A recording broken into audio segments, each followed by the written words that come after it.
This presentation is always better after coffee, not before. Okay, can we get the presentation? Okay, good morning. My name is Dr. Ahmed. Actually, I'm Doctor of Business Administration and Services and Project Management, so not medical doctor. What I do is actually consult on what we call smart, digital, and responsive city. And I'm part of a very small team, actually, with the Dubai government, trying to make Dubai smarter, more connected, more digital, and all kinds of things. And so part of our focus is services. And basically, we're trying to go to a level that is called proactive services. This is where services come to you before you even ask for them. And that, of course, requires a lot of hard work, a lot of teamwork, and so on. So if we can just present that. Okay, amazing. Okay, so without taking too much time, so it's basically, if you look at the world of services, you'll see that we use something called CX, which is customer experience, to design services. You look at the customer journey before, during, and after, and so on.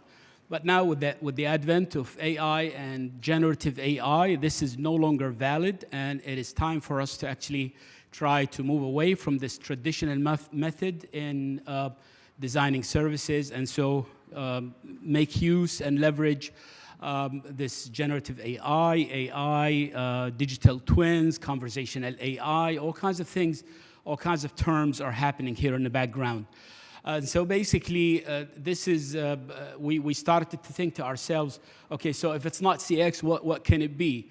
And then you discover quickly that actually designing services now involves the traditional CX, which is customer experience, but it also involves EX, which is employee experience, and it involves DX, which is digital experience, and it involves SX, which is supplier experience, and PX, which is partnership experience. And all of these things cannot be designed separately and then somehow magically put together in some kind of a dish and cooked together. They have to be done collectively. And so it requires cross-functional teams, and it requires things such as DevOps and all kinds of things. So this is basically where we're going with this. And it's the model. Okay. So the CX looks at the customer journey, but then TX is total experience, and it looks at all of these things collectively together. And of course, what that does is actually gives you a user experience that is already modern, futuristic, and takes you to proactive services. So one of the things, to put all of this in perspective, one of the pilots, one of the things that we're trying to do in Dubai government is actually, like I said, to go to proactive services. This is where services come to you before you ask for them. So imagine this. Now, if you want to avail of any government service, you're going to have to go to an app. You're going to have to go to a website. You're going to have to, like for Dubai Police, for example, you might have to go to a center, a Dubai Police center or something like that. And just to let you know, first of all, we have the first smart police station in the world that's unmanned. Smart has won the Guinness Book of World Records for being the first unmanned smart police station in the world. That concept has actually been adopted worldwide now and has been rolling over in like areas such as Serbia and so on. So basically, you try to look at the customer side and the partner side and the supplier side and the employee side and all of this and put all of these things together to come up with what we call a TX. But the case that we're working on is actually, we're thinking that if we want to go proactive, let's build a metaverse platform so that we can create the immersiveness, the real time. And we're also in the UAE in general and Dubai specifically, we're after two very big KPIs. One of them is called quality of life, and the other one is called people happiness. So we go, like, viciously go after those two things together, okay? So basically, to create quality of life, you have to look at, when you take services, for example, you gotta look at what we call the effort score. And the effort score, this is how much effort do you actually put in so that you can avail of a service. And this effort score is an index, okay? So it's the amount of documents you have to give, it is the time, it's the number of clicks, and all kinds of things. So it involves UI and UX, user interface, and experience, and all those things together. But all of those things put together. So if you want to go proactive, you're going to do something. So we create what we're working on creating the first metaverse platform that is immersive for services. Couple that with what we call digital twinning or digital doubles. And this could be any police officer, it could be the chief commander, it could be the head of services, it could be any service consultant or whatever.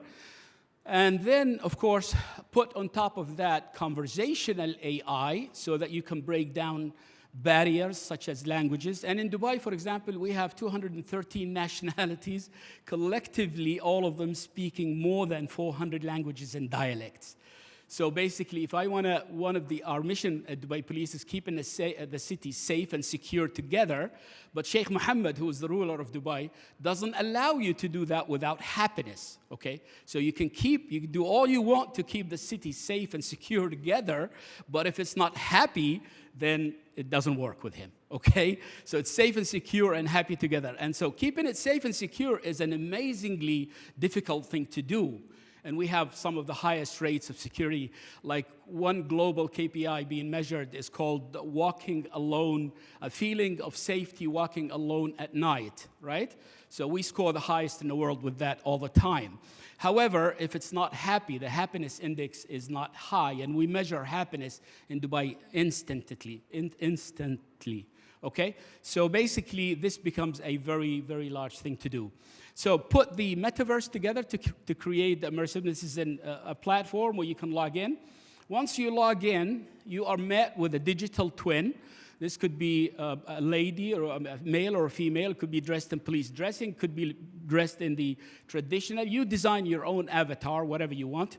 And then, of course, with conversational AI, you're able to actually ask and talk and interact with your own language and dialect. And then, of course, our digital twin reciprocate with your own language. So now the beauty is, first of all, I've broken down language barrier. Of course, you could do that from anywhere in the world at any time. So I've broken down time barrier and geography barrier. But I've also created some other magic, which is 100% governance. So now everything that you do with this platform is actually recorded on your digital ledger. You see it and we see it. So now I've migrated from what we call customer journey into customer life journey. So I've now actually accumulated all of your interactions over time from the first time you were born in that platform or the services, because we're going to migrate all of the historical data to that. So that gives you the beauty of things. And of course, there are other magical things that happen. So as you interact with me and I know your customer life journey, I don't have to ask you for documents. I don't ask you who you are. I don't ask you anything. I know exactly who you are. So I've created personalization. I've also created omni-channel and all of these beautiful things. Now, with the advent of generative AI, we've also tweaked this so that we could actually create next best actions between us and you. We have now personalized, so we could ask you all kinds of things about what you want us to do for you. We have now also migrated the relationship in what we call co-creative, so we can co-create together. So if I want to involve you and engage you in any co-creation session to sort of like improve our customer service, improve our customer journey, whatever it takes, do some new services, then, we do that. So one example, for example, this has helped us now also move into what we call real-time customer identification. That requires an amazing deep dive into the customer database, and that has been happening. For example, Dubai government, or the UAE in general, started a program called Golden Visa, right? So instead of 2-year visa, if you qualify for some conditions, you can get a 10-year visa. So 10 years of visas. That's golden visa. So our systems were in the background, struggling with something, and we were seeing some signs of something funny happening there. We all of a sudden discovered that we are accumulating 5,000 golden visa customer holders in our system, because basically, as you invest in Dubai or work or get a job or go to school or whatever, you're going to require what we call a non-criminal certificate. So they were all applying for non-criminal certificates, 5,000 of them. We caught that and now said, okay, so instead of you coming to us, we'll come to you. So the minute you actually apply for a golden visa, you receive a message from us and an email that says, welcome to Dubai, thank you for being a valid whatever. Would you like to obtain your non-criminal certificate? If so, click Pay Get. So this is one example of how proactive we can go with services. So basically, in doing that, we have to, first of all, agree that CX is outdated. We also have to agree that TX has to be in place. And of course, that is the combination of designing teams and cross-functional teams that can actually design the CX, which is the customer experience, the DX, which is the digital experience, the UX and the MX, and other experiences such as partnership experiences, supplier experiences. All of those things have to be designed together. We have to agree that it transforms interactions into digital, so we have to be aware of digital friction, for example, because not everybody loves digital. So we have to be aware that different people, different personas, different segmentations of people actually have to be looked at. And so that can create some digital friction for some of these personas and segmentations. We take that in consideration, and we look at the whole thing in creating user-friendly designs and services that are low effort. So we all know by research that the lower the effort a human does, the happier he or she is. And so it all works together. So the whole thing, mixed experiences, multiple experiences, is what's really happening. It's all designed by one team in Dubai Police, but it's a cross-functional team. And it is actually, this team is involving us as employees, our partners, our suppliers, customers, everything. We don't call them customers, by the way. We call them city users, okay? We believe that even the term customer is outdated. And city user, you don't have to be a customer, so you don't have to have a service from me. But like Dubai falls right in the middle of Abu Dhabi, an emirate, and Sharjah, which is another emirate. So let's say you live in Sharjah and drive to Abu Dhabi, right? So you have to pass by Dubai. So you're a city user. You use my roads. So, but you're not a customer. So that's why the term now migrated from customer to city user. When do you become a customer? If you have a flat tire or a small accident, God forbid, or whatever, if you stop, if someone abuses you, or whatever, all of these typical police services, then you become actually a city user plus a customer, and then of course you get a segmentation, you get a persona, you get all of those things. I have to identify you, I have to deep dive into you. I have to assign you some kind of community and all of those things. This is how deep we take this to a level. Okay, so what's happening here is that, in order for me to go to TX, I have to leverage a lot of things such as generative AI, conversational, digital twin, metaverse, IoET. So it's not IoT, it's not Internet of Things, it's the Internet of Everything. Okay, so this is basically where we go to a level of pooling all of the cameras everywhere in all of the schools and the hospitals and the malls and everything, okay, gets put together for the value of the customer. So one real live example is a lady at the mall wearing a Rolex, and she puts it on the table and goes to the bathroom or something like that, and then forgets to go back to the table and just takes off because she has a flight 2 hours later. She's in a hurry of herself, runs to the airport, gets to the airport, discovers she doesn't have the Rolex. But we knew because our cameras actually discovered the Rolex, reported it to the mall. Security went over there, picked it up. We tracked the video and all of that stuff. And with analytics, we were able to identify the lady. We were able to identify name and everything and all of that stuff. But by the time we got to that, it was maybe 3 to 4 hours later, she was already flying to Australia.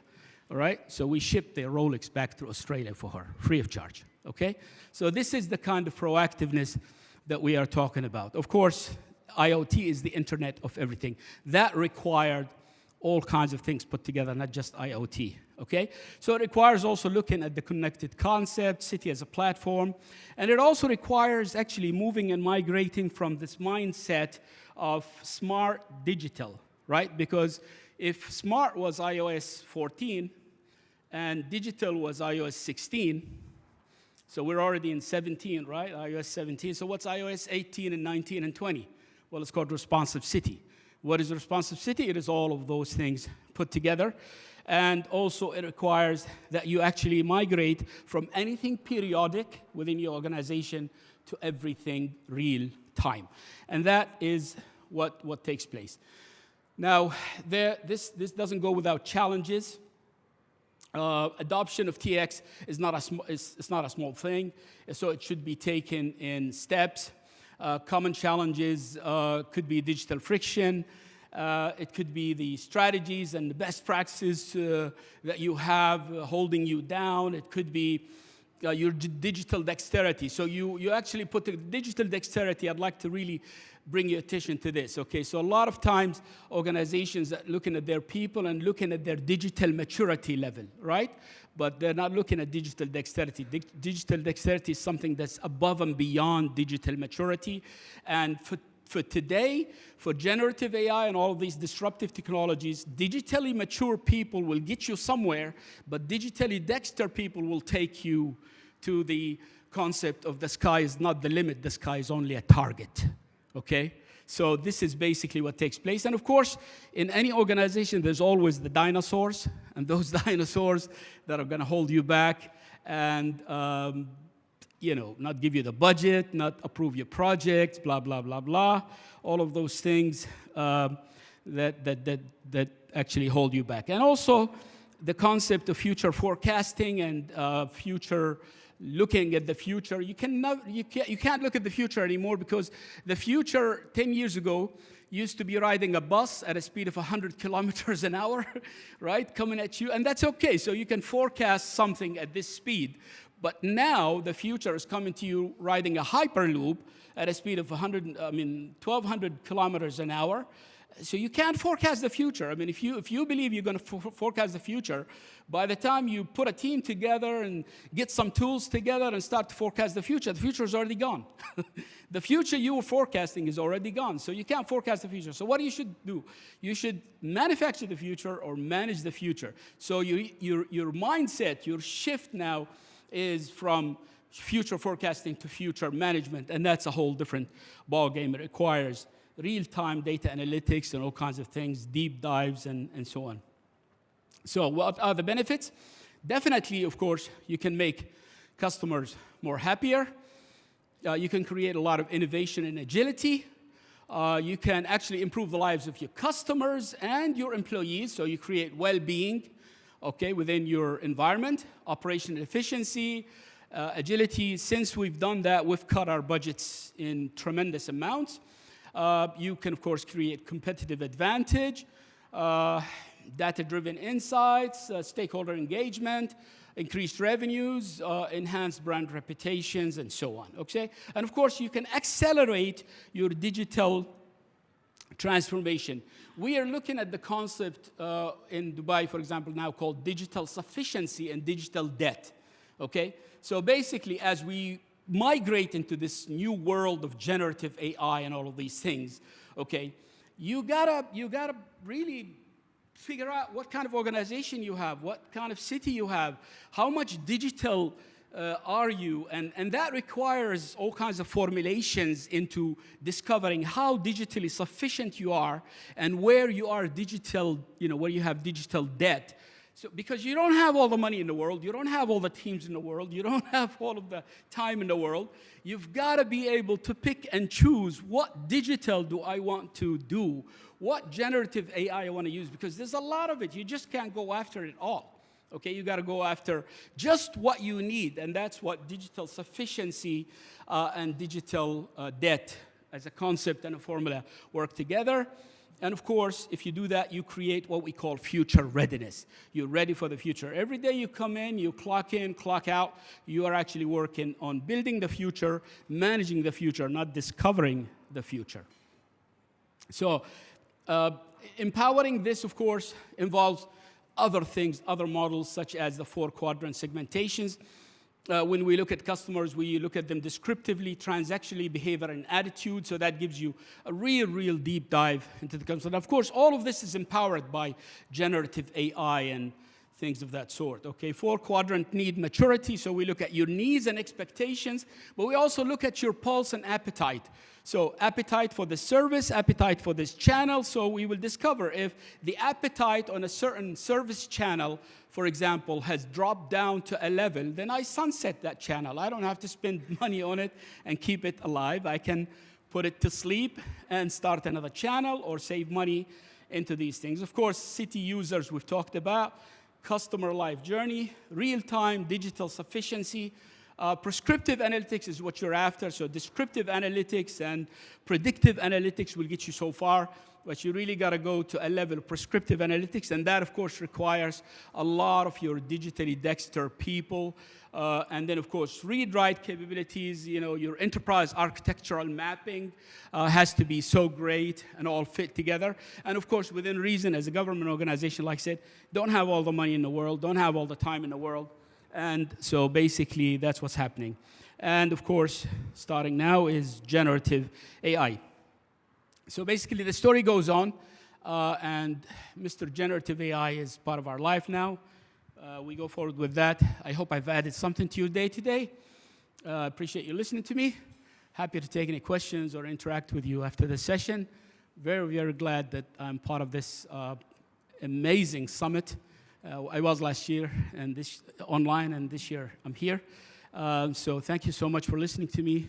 Again, I hope I added something to your day. Thank you.